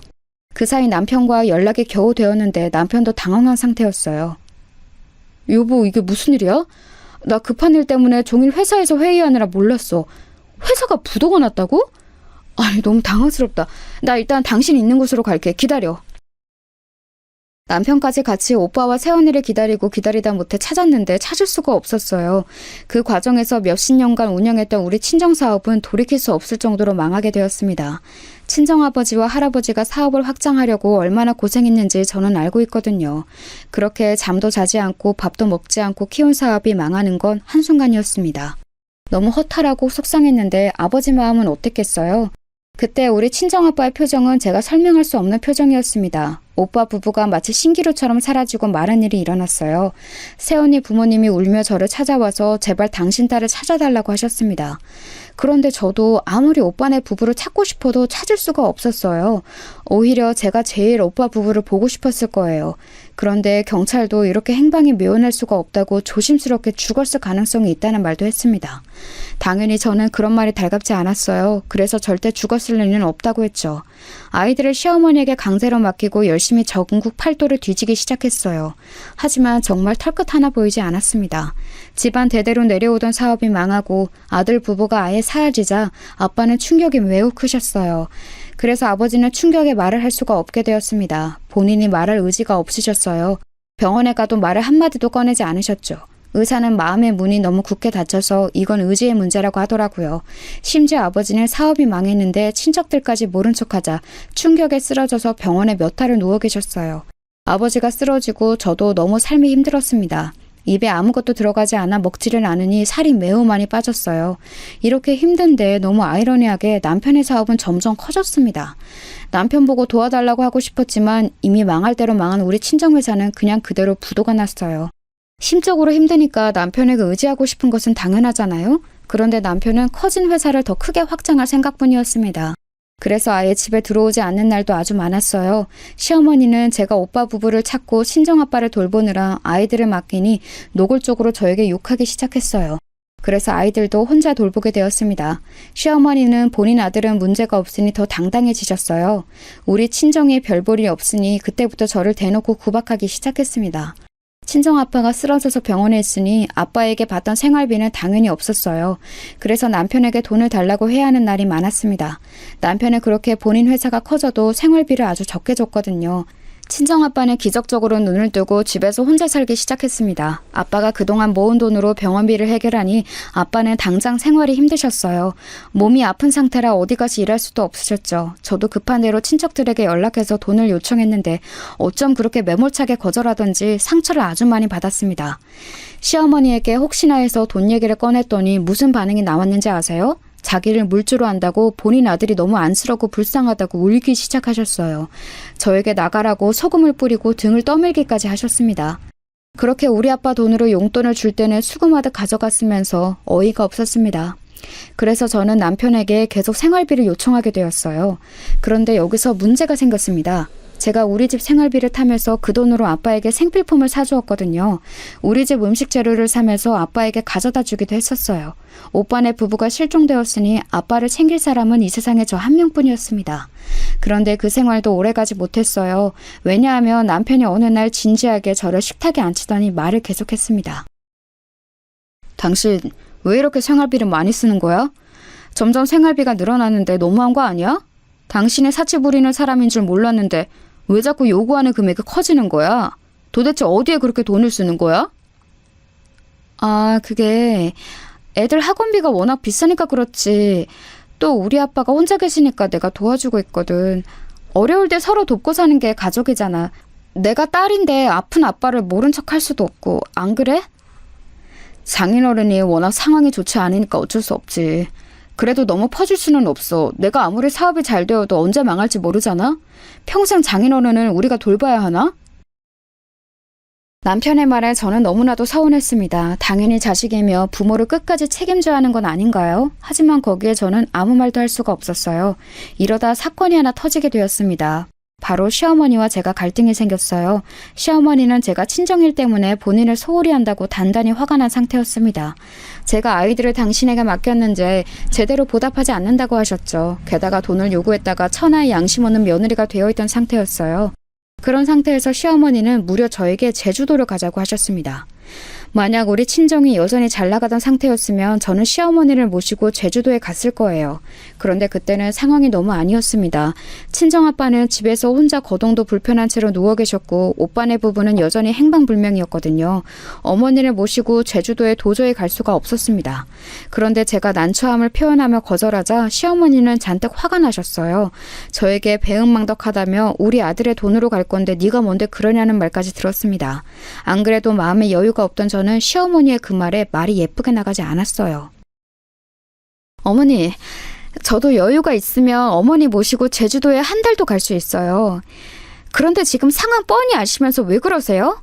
게다가 지금 애들 아빠는 일 때문에 바빠서 분명히 못 갈 거예요. 그러면 제가 초등학생인 우리 딸들 데리고 어머니 혼자 모시고 다녀와야 하잖아요. 현실적으로 제가 제주도에 가면 아빠를 돌볼 수도 없고. 죄송해요. 그러면 네 아빠 그렇게 평생 누워있으면 너는 평생 슬퍼할 거냐?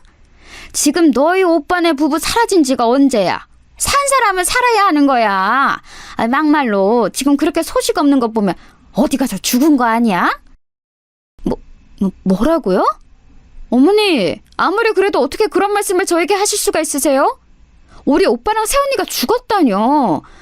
어머님이 저한테 잘해주시면 제가 먼저 여행 가자고 했을 거예요. 저한테 그러지 마시고 그렇게 소중한 어머님 아들한테 가자고 하세요. 물론 어른에게 그런 식으로 말한 것을 누가 보면 뭐라 할 수도 있습니다. 그런데 그때는 도저히 참을 수가 없었어요. 시어머니와 대화를 끝내고 혼자 속상해서 화장실에서 얼마나 울었는지 모릅니다. 이런 시련을 주다니 하늘이 너무 야속했어요. 그런데 제가 더 속상했던 이유가 뭔지 아세요? 바로 남편의 반응이었습니다. 시어머니가 저랑 그 대화를 끝내고 남편에게 도대체 뭐라고 했는지 남편은 잔뜩 흥분한 상태였어요. 내 돈으로 편하게 먹고 사는 주제에 우리 엄마한테 왜 그러는 거야? 네가 그러고도 며느리야? 나는 네 아빠 편하게 간호하라고 생활비도 주는데 너는 우리 엄마 데리고 제주도를 못 가? 가는 게 있으면 오는 게 있어야 할 거 아니야. 그거는 초등학생 우리 딸들도 알겠다. 남편의 말을 듣고 저는 충격을 받았습니다. 시어머니가 어떻게 말을 했어도 남편이 저에게 저러면 안 되는 거 아닌가요, 여러분? 저는 그래서 홧김에 진실을 말하게 되었어요. 친정아빠가 쓰러지기 전에 우리 아빠가 준 돈으로 어머님 용돈도 여러 번 드렸다고 했죠.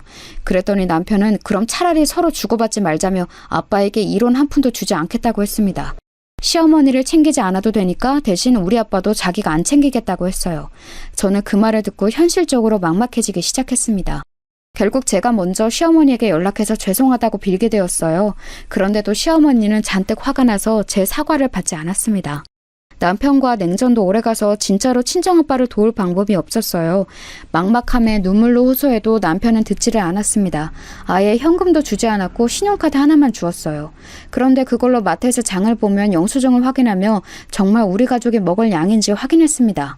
뭐를 사기만 하면 전화가 왔어요. 아빠를 돕고 싶어도 돈을 쓸 수가 없었습니다. 현실적으로 저는 당연히 이혼을 생각했는데 이혼하고 사는 삶은 더 막막해 보였어요. 저는 우리 딸들이 목숨보다 소중하거든요. 이혼하면 양육권은 제가 가져올 수 있을지 문제였고 또 새로운 시작을 하더라도 공간이 없었습니다. 아빠의 집은 겨우 아빠가 누울 자리 하나만 있었거든요. 아직 너무 어린 딸들을 키우려면 남편과의 결혼 생활이 정답이었습니다. 남편은 최악의 남편이었어도 아이들한테는 잘했거든요. 카드로 아이들 학원비를 결제하는 것은 뭐라 하지 않았었죠. 결국 저는 남편 몰래 아르바이트를 시작하게 되었습니다. 마트에 가서 파트타임으로 일하면서 받은 돈을 죄다 아빠에게 쏟아부었어요. 제 정성이 통했는지 아빠는 시간이 흐르며 몸을 일으키거나 손을 움직일 수는 있게 되어 다행이었죠. 조금씩 걸을 수도 있었는데 여전히 말은 하지 않았어요. 충격이 워낙 컸으니 어쩔 수가 없었습니다. 그때까지 오빠네 부부는 소식이 없었어요. 흥신소에 연락해서 알아봤는데 금액이 생각보다 너무 비싸더라고요. 아빠를 돕는 비용도 부족해서 흥신소는 생각도 할 수가 없었습니다. 그렇게 몰래 일하면서 아빠를 도우며 사는 것도 몇 년이 흐르게 되었어요. 남편과의 관계는 아주 최악이었습니다. 남편은 딱 아빠의 역할만 가정에서 하고 남편의 역할은 하지 않았어요. 아예 집에 들어오지 않는 날도 많았습니다. 사실 저는 그때 남편이 바람을 피우고 있다는 것도 알았어요. 왜냐하면 남편은 본인의 외도를 숨길 생각도 하지 않았습니다. 대놓고 여자 향수를 묻히고 들어오거나 립스틱에 묻은 셔츠를 저에게 주며 세탁하라고 하기도 했어요. 저도 이제 남편에게 기대가 전혀 없어서 뭐라 하고 싶은 마음도 들지 않았습니다. 심지어 같은 방에 있어도 상간녀와 통화까지 하더라고요. 그때는 저도 기가 차서 남편을 쳐다보았더니 뭐라고 했는지 아세요? 걱정하지 마. 내가 그래도 우리 애들한테는 진심이잖아. 내가 좋은 남편은 아니어도 좋은 아빠는 자신 있어. 좋은 사위는 될 생각이 없나 봐. 그렇게 결혼 전에는 우리 아빠한테 먼저 찾아가고 그러더니 너무하네. 당신 우리 아빠 쓰러지고 한 번도 안 찾아간 거 알아? 인간 대 인간으로 사람이 그러면 안 되는 거 아니야? 남편은 제가 서러움에 복받쳐 아빠 얘기를 꺼내자 귀찮다는 듯이 손짓을 하기 시작했어요. 그런 모습에 너무 상처를 많이 받았습니다. 이렇게 저는 지옥 같은 세월을 보냈어요. 그렇게 아이들만 보고 살기 시작했습니다. 간간히 오빠 부부를 찾으려고 애를 써도 제가 현실적으로 할 수 있는 것은 없었어요. 오빠네가 살던 집은 그대로였는데 시간이 날 때마다 가서 괜히 청소하기도 했습니다. 혼자 오빠네 집에 앉아있으면 예전 생각이 참 많이 났어요. 그러면서 친오빠도 친오빠지만 엄마처럼 저를 챙겨주던 새언니가 그렇게 그리웠습니다. 아빠는 저지경이 되고 남편과의 사이는 최악이고 마음 둘 곳이 전혀 없었어요. 그리고 제가 원래 피아노를 전공했는데 결혼하면서 피아노를 그만두었거든요. 이거는 아직도 후회되는 일이랍니다. 원래는 피아노를 더 배우려고 유학도 준비하고 있었어요. 그런데 남편이 결혼하자고 해서 유학을 포기하고 결혼을 서둘렀던 거랍니다. 같이 피아노를 전공했던 제 친구들은 교수로 일하거나 적어도 학원 원장을 하며 너무 잘 살고 있었어요. 저는 친정이 망하고 주변과 연락을 다 끊었습니다. 우리 집에 관해서 얘기가 나오는 것도 너무 싫었고 할 말도 없었어요. 진심으로 도와주려고 하던 친구들이 있었을 수도 있는데 그냥 다 부담스러웠습니다. 이렇게 살던 어느 날 친정 아빠네 집에 가서 집안일도 하고 아빠를 돌보려고 했어요. 세월이 흐르며 아빠는 말은 여전히 없었는데 그래도 어느 정도 거동은 가능했습니다. 늘 제가 오면 그래도 빤히 저를 바라보곤 했는데 그날은 아빠가 심상치 않았어요. 표정이 심하게 어두웠고 저를 오래 쳐다보지도 않더라고요. 자세히 보니 식은땀까지 흘리고 있었습니다. 순간 아빠의 건강이 이상해 생겼다는 직감이 들었어요. 그래서 그런 아빠를 데리고 급하게 병원에 가서 검사를 받게 되었습니다. 예전보다는 거동이 어느 정도는 가능해도 아빠는 온전한 정상인의 형태는 아니었어요. 그래서 땀을 뻘뻘 흘리며 겨우 택시에 태워 응급실에 갔습니다. 그런데 저는 응급실에 도착해서 검사하고 의사의 말을 들으며 정말 깜짝 놀라게 되었어요. 이게 지금 어떻게 설명해야 할지 저도 모르겠습니다. 일단 환자분이 현대의학으로는 설명하기 힘들어요. 입원해서 조금 징후를 지켜봐야 할 것 같습니다. 지금은 해당하는 병명이 없어요. 의사의 말에 저는 너무 놀라서 당황했어요. 아빠를 입원시키고 곁을 지키는데 병원비 걱정이 제일 먼저 들었습니다. 아픈 아빠를 두고 병원비가 먼저 생각이 나서 너무 미안했어요. 하지만 어쩔 수가 없었습니다. 제가 실제로 남는 시간에 겨우 일하면서 아빠의 생활비를 대고 있는데 병원비는 어마어마하잖아요. 끌어서 올 돈도 전혀 없었고요. 그렇게 일주일간 입원 끝에 의사는 저에게 말했습니다. 유감스럽지만 희귀병입니다. 이게 원인을 정확하게 알 수가 없어요. 그래서 최대한 진통제 위주로 처방할 건데 혹시 모르니 입원을 계속해서 경과를 지켜봐야 해요. 이대로 집에 가시게 된다면 생명이 위독합니다. 아빠는 병명도 제대로 없는 희귀병이었어요. 온몸에서 열도 심하게 나고 몸을 움직일 수도 없었습니다. 피부에는 반점이 올라오고 아빠는 고통에 너무 힘들어했어요. 가장 힘든 것은 원인을 모른다는 거였습니다. 그런 아빠를 집으로 데려갈 수는 없었어요. 병원에서도 입원해서 상태를 봐야 한다고 했었죠. 제가 아빠를 도우며 몰래 모았던 돈은 겨우 70만 원이었습니다. 그 돈은 첫날 응급실 비용으로 전부 썼어요. 아무리 주위를 둘러봐도 돈을 빌릴 곳이 없었습니다. 급하게 피아노를 같이 전공했던 동기들과 연락이 끊긴 친척들에게도 연락했어요. 하지만 한 명도 저를 도와주는 사람이 없었습니다. 너무 막막해서 눈물도 나오지 않았어요. 결국 저는 남편에게 부탁하게 되었습니다. 사실 남편은 그때 사업이 너무 잘 된 상태였어요. 누가 들어도 아는 회사를 운영하고 있었습니다. 너무 슬프게도 그런 남편은 저에게 전혀 관심이 없었어요. 대놓고 바람을 피우고 아예 집에 들어오지도 않았습니다. 저에게 생활비를 주지도 않았어요. 그저 겉으로만 부부라는 관계였습니다. 남편과 말한 지도 얼마나 오래되었는지 모르던 상태였어요. 남편에게 부탁하려고 이틀이나 기다렸더니 남편이 집에 왔습니다. 평소였으면 남편이 와도 그냥 아무 말도 하지 않았을 텐데 그날은 제가 먼저 말을 걸었어요. 먼저 잘 다녀왔냐고 했더니 놀란 눈을 하더라고요. 아이들이 잠에 든 것을 확인하고 저는 남편에게 어렵게 말을 꺼냈습니다. 여보, 당신한테 이런 말을 해서 너무 미안해. 그런데 우리 아빠가 지금 많이 아파.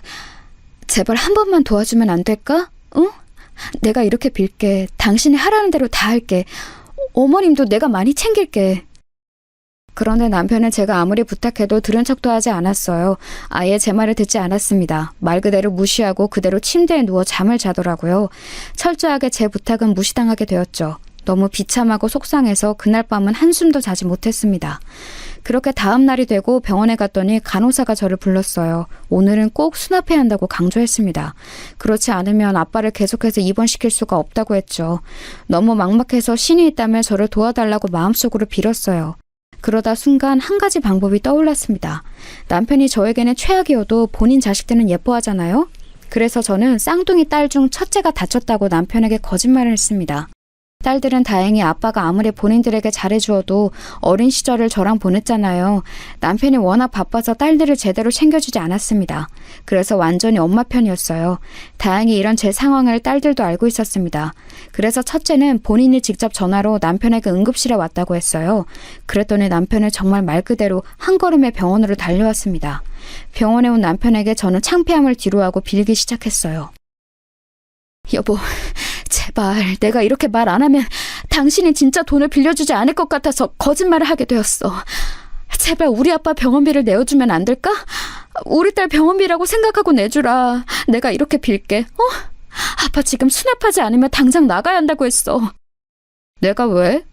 도대체 내가 장인어른 병원비를 왜 내야 해? 전 그러면 차용증 써. 그러면 빌려줄게. 대신 이자는 시중은행보다 높게 받을게. 남편의 말을 듣고 저는 너무 속상했어요. 저게 과연 남편이 맞나 싶었습니다. 그런데 여러분, 순간 믿을 수 없는 일이 일어났어요. 바로 기적이 저를 찾아왔습니다. 원수 같은 남편의 얼굴을 쳐다보고 있었는데 누가 갑자기 병원 문을 열고 들어왔어요. 당당하게 걸어오더니 병원비 제가 완납했습니다. 신경 쓰지 마세요 하는 거예요. 도대체 누가 저러나 싶어봤더니 그게 누구였는지 아세요? 바로 우리 집안 사업이 망하고 그대로 행방불명이 되었던 우리 친오빠였습니다. 너무 놀라 그대로 입을 벌리고 굳은 채로 오빠를 바라보았어요. 아무 말도 못하고 이게 무슨 일인가 싶었습니다. 저는 순간 제가 그대로 죽어서 천국에 온 줄 착각했어요. 딸이 신이 나서 외삼촌이라고 부르는 소리를 보면 죽은 것은 아니었죠. 너무 놀라서 숨도 제대로 쉬어지지 않았습니다. 오랜만에 본 오빠는 실종된 상태 그대로였어요. 몰라볼 수가 없었습니다. 그런데 제가 더 놀랐던 점이 뭔지 아세요? 바로 남편의 태도였어요.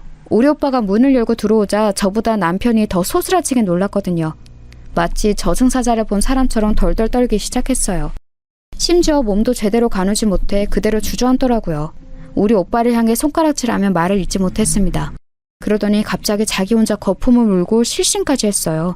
저는 오빠를 보고 안 그래도 놀랐는데 실신한 남편을 보고 더 놀라게 되었습니다. 이게 도대체 무슨 일인가 싶었어요. 그러자 그런 저를 향해 오빠가 웃으며 말을 건넸습니다. 미선아, 그동안 고생 많았다.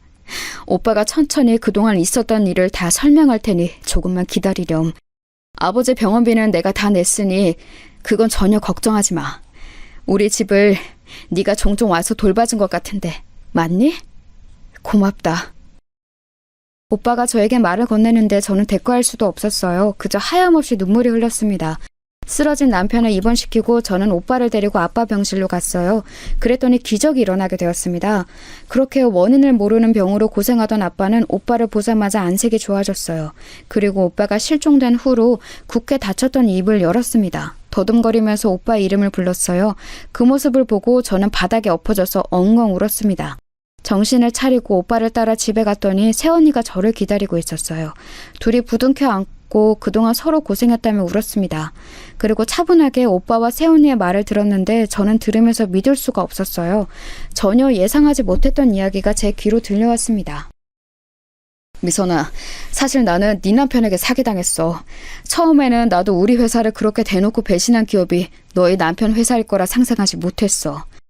그런데 우리 임원들에게 접근해서 자료를 다 빼가고 사람까지 다 데리고 가더라. 중요한 기밀 문서도 죄다 들고 갔어. 손을 쓰려고 했는데 그때는 이미 늦었더라. 정신을 차리니 우리 회사는 부도가 났고 아내와 나는 당장 할 수 있는 게 전혀 없었어. 오죽하면 그때 남편이 나에게 본인이 죽어야 한다고 하더라. 나는 그럴 수가 없었어. 우리가 잘못한 게 아무것도 없잖아. 사실 내가 남편 몰래 조금씩 모아놓은 돈으로 저기 지방에 사놓은 아파트가 있었어. 그래서 아무도 모르게 남편을 데리고 거기로 갔어. 가서 쥐죽은 듯이 며칠 동안 있었단다. 알고 봤더니 우리 남편이 바로 제 친정을 망하게 했던 범인이었어요. 우리 아빠와 오빠에게 접근해서 환심을 사고 그거로 온갖 정보를 빼내서 본인의 사업을 확장했던 거였습니다. 그러면서 파렴치하게 우리 회사의 직원들에게도 접근해서 더 좋은 조건으로 데려갔더라고요. 오빠는 그것도 모르고 사랑하는 여동생의 남편이니까 굳게 믿었다고 해요. 그래서 하나부터 열까지 기업 운영에 관한 모든 것을 알려주었다고 합니다. 그렇게 배신당한 우리 오빠는 천사 같은 새언니 덕분에 살 수 있었어요. 새언니가 오빠 몰래 사놓은 아파트에 가서 둘이 바닥부터 시작했다고 합니다. 지방에서 사람들이 잘 모르는 공장에서 돈만 계속 벌었다고 해요. 다행히 둘에게는 자식이 없어 가능했던 거였죠. 그렇게 모은 돈으로 전국을 돌며 떠돌이 생활을 시작했다고 합니다. 아파트를 팔아 트럭을 사고 생활용품을 팔며 돈을 모았대요. 그러다 조금 여유가 생기자 지방에서 사업을 다시 시작했다고 합니다. 원래 사업에 소질이 있던 우리 오빠는 금세 감을 찾아 그렇게 성공하게 되었던 거죠. 저는 오빠와 새언니가 그동안 고생했던 얘기를 들으니 너무 가슴이 아팠어요. 그런데 오빠 부부는 오히려 제 얘기를 듣고 눈물을 보였습니다. 결론은 우리 남편이 범인이었어요. 오빠는 생각보다 훨씬 큰 회사를 운영하고 있었습니다. 당장 이혼부터 하라고 하며 변호사를 무려 4명이나 선임해 주었어요. 그래서 저는 딸들의 양육권도 빼앗기지 않고 그대로 이혼할 수 있었습니다. 그리고 남편의 회사는 철저하게 망했어요. 우리 친정에 망했던 것처럼 그대로 부도가 났거든요. 오빠는 남편이 우리 친정기업에 했던 것과 그대로 복수했어요.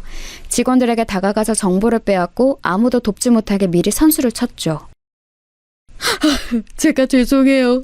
하라는 대로 다 할게요. 제발 살려주세요. 저는 이 회사가 아니면 살 수가 없어요. 제발 용서하세요. 네? 평생 갚으면서 살게요. 제가 잘못했어요. 됐어. 나는 너랑 다시는 엮이고 싶지 않아. 이 사기꾼아. 그대로 깜빵이나 가라. 면회는 당연히 가지 않을 거야. 너는 양심이 있으면 우리 가족 앞에 나타나지 마. 남편은 예전에 했던 일로 교도소까지 가게 되었습니다. 알고 봤더니 오빠가 철저하게 다 준비해서 저를 만나러 왔던 거였어요. 그리고 그 뒤로 우리 아빠의 건강은 놀랍도록 호전되었어요. 밥도 잘 먹고 운동도 열심히 하니까 금세 희귀병도 완치가 되었습니다. 병의 원인은 바로 마음고생이었어요. 그렇게 아끼던 장남이 사라졌으니 얼마나 당신께서 마음이 아프셨겠어요. 오빠를 보고 아빠는 살고 싶다는 마음이 강하게 들었다고 해요. 그래서 지금은 종종 병원에 가기는 해도 예전처럼 누워만 있지는 않아요. 얼마나 다행인지 모릅니다. 여러분, 여기까지가 제가 준비한 사연입니다. 재미있게 들으셨나요? 저는 이제 남은 인생을 아빠를 모시며 2딸과 행복하게 살려고 해요. 제 얘기 들어주셔서 감사합니다.